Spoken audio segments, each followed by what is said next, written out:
Soulmates, plenty to talk about on this Tuesday, February 7th, including the President's State of the Union address and what it means for Black America, plus the guests he's invited and are expected to be in attendance. Welcome to FOXSOUL's Black Report. I'm Courtney Hicks. And I'm Nicordelai Corte. Today is National Black HIV/AIDS Day, and we have two leading experts here to discuss its status and impact on the Black community, plus find out what happened in Black history and who Chris Brown is apologizing to now.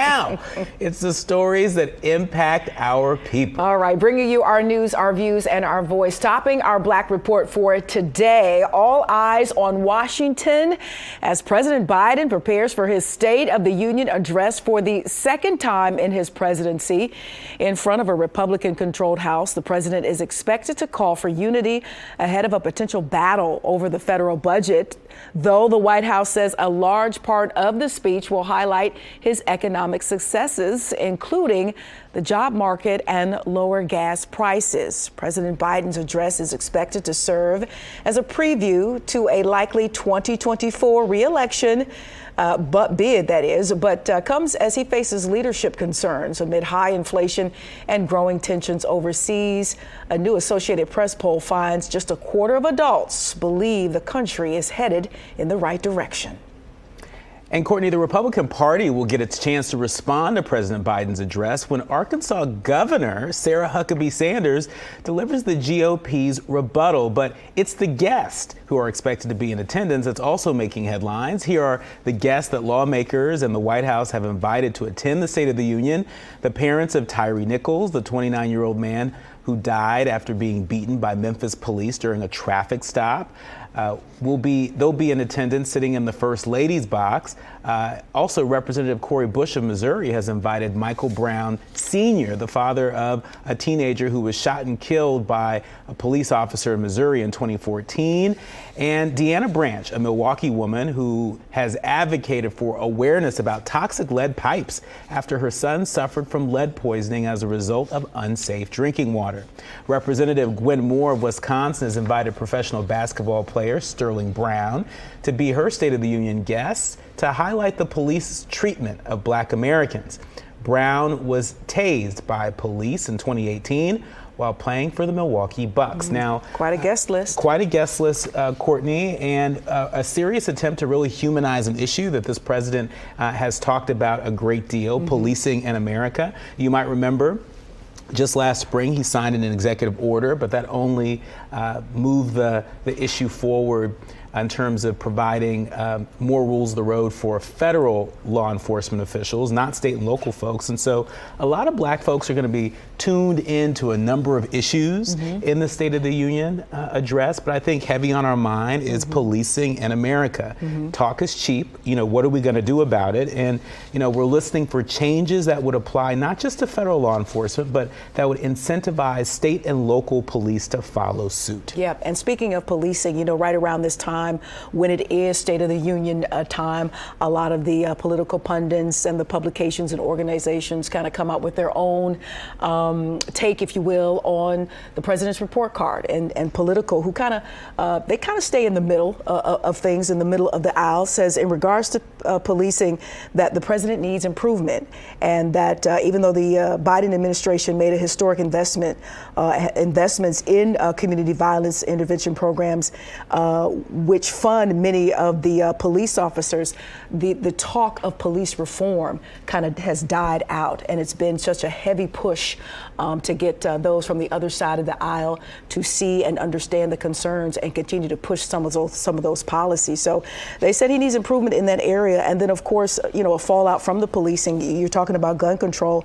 another big issue that they're saying needs improvement, as well as he has not really been able to make too much headway with those policies as well. So folks will definitely be tuning in tonight to see what he has to say about areas that he could probably improve on. Yeah, and one area that I think is also really important, particularly to the Black community, is qualified immunity. It makes it too hard right now to sue police officers for civil rights violations. And so there are a lot of activists outside of Washington, and there's a great deal of support in Congress, but just not enough support to push it over the finish line. And so when people think of police reform, what might meaningful police reform look like? It's going to do something about qualified immunity if it's to be meaningful to folks in our community. Definitely something everybody is going to have their eyes on tonight, that State of the Union address, only the second one, and we will definitely be watching in as well. Let's move on here as black leaders in Miami are apologizing to Florida Republican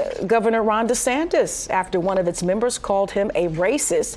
Pierre Rutledge, chair of the Miami-Dade Black Affairs Advisory Board, issued a statement on behalf of his board that apologized to DeSantis for a comment made at their meeting from a member who said, quote, "Our governor is a racist."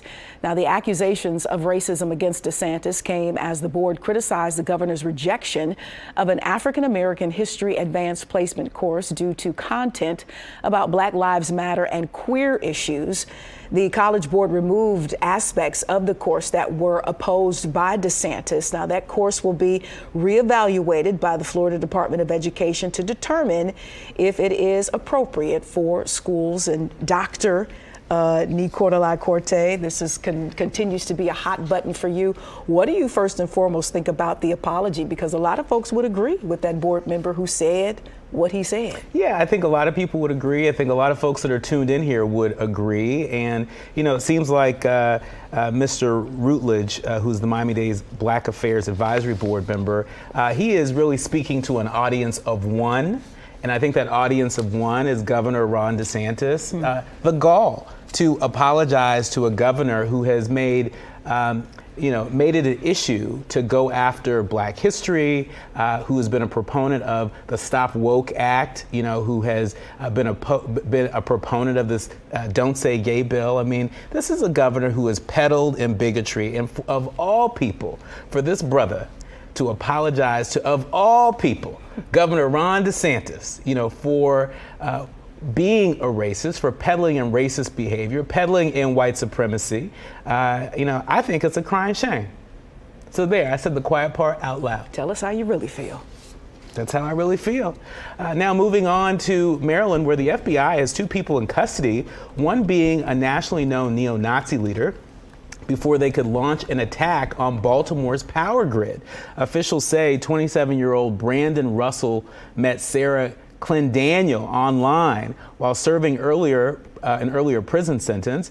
Included in the documents outlining the case against Russell, federal prosecutors provided this picture they believe to be Clendaniel, dressed in tactical gear containing a swastika, carrying a rifle, and wearing a pistol. Federal prosecutors believe Russell collaborated with her in the plot. This is just another example of the white supremacy violence that Black folks have to contend with every single day. This was a very organized effort to go after a number of power grids that surround Baltimore. Why did they pick out Baltimore, which happens to be a majority Black city? They had Baltimore in their crosshairs, and some people may wonder why. I don't think we have to wonder why. And to add to even more evil to the evil act that it already is, they wanted to do it in the winter months. So once they took down that plant, if you will, people would suffer more because of the harsh winter conditions. So that just tells you where these people's minds are, and it's just completely evil. And it is my hope that they are prosecuted to the fullest extent of the law. All right, let's move on to Nashville, Tennessee. There's a controversial bill that would rename part of a road honoring the late civil rights pioneer and politician John Lewis. Now, in July 2021, the city officially dedicated the road after civil rights pioneer Representative John Lewis, who spent his college years at American Baptist College and Fisk University. But there's a new effort to rename a portion of the street after former President Donald Trump. Representative Paul Sherrill sponsored the bill that would rename a quarter-mile stretch of the street that includes the Cordell Hall Legislative Office building. That was Trump's only connection to the road, where he gave an address at a municipal auditorium back in 2017, just a few months after he was elected to the presidency.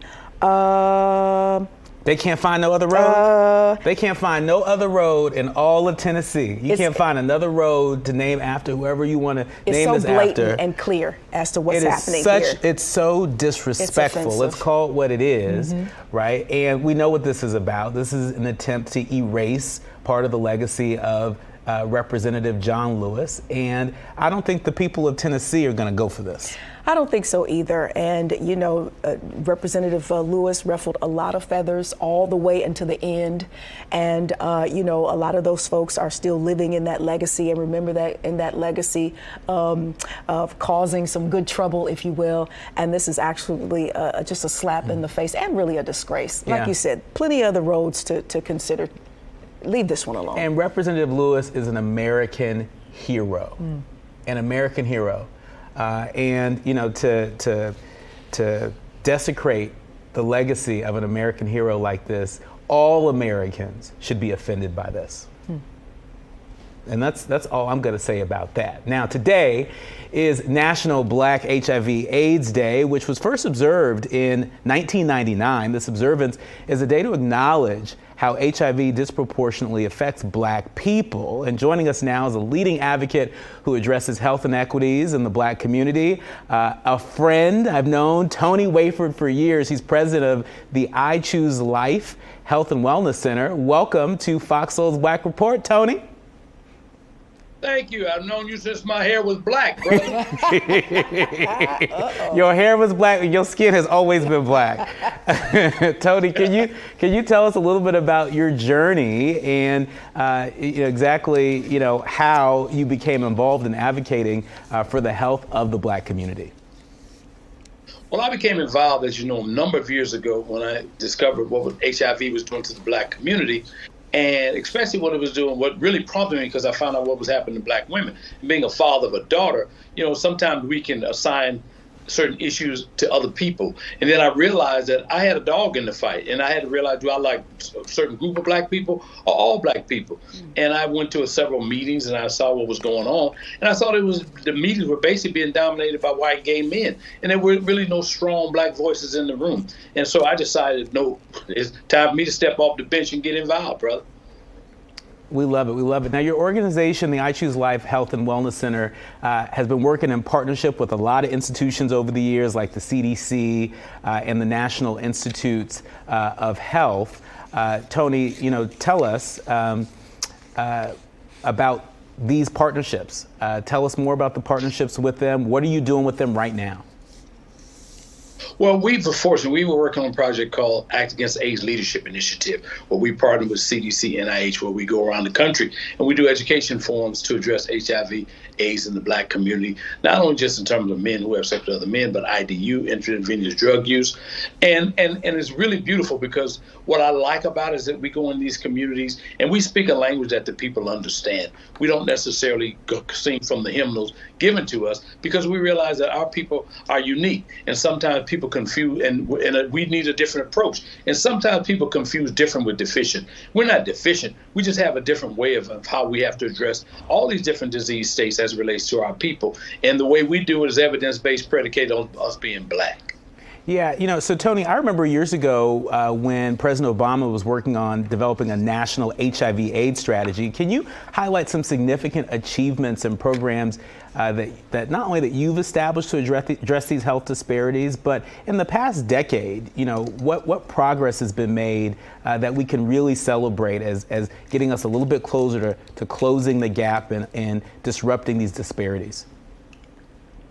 I think we can celebrate the fact that we're still here because we're disproportionately impacted and affected. I think that being perfectly honest, Dr. Cortez, I think one of the things that was disappointing to me in that strategy is that it didn't include any resources. Because any strategy that doesn't have any resource connected to it is just a good idea. But fortunately, we were able to create I think we made tremendous progress. I think the sad part is we have to keep talking about it because what happens is when the pandemic becomes in control in certain communities, all of a sudden we act like it no longer exists and it's no longer a problem. But it's still a problem for us as a people, and we have to actually still remember that and address it as such, And again, and even with the PrEP, pre-exposure prophylaxis, I think that has helped us tremendously in terms of how we deal with the pandemic and actually helping reduce the spread of HIV in our community. It's made a tremendous difference. So I'm really excited about some of those things. And the fact that we're still talking about it, that's key. Yeah, and I appreciate you mentioning PrEP. I remember years ago when you were an advocate when that was in clinical trials. Tony, before we go, can you weigh in on the gay blood ban that has recently made some progress? A lot of people refer to it as a vestige from the early days of the HIV/AIDS epidemic.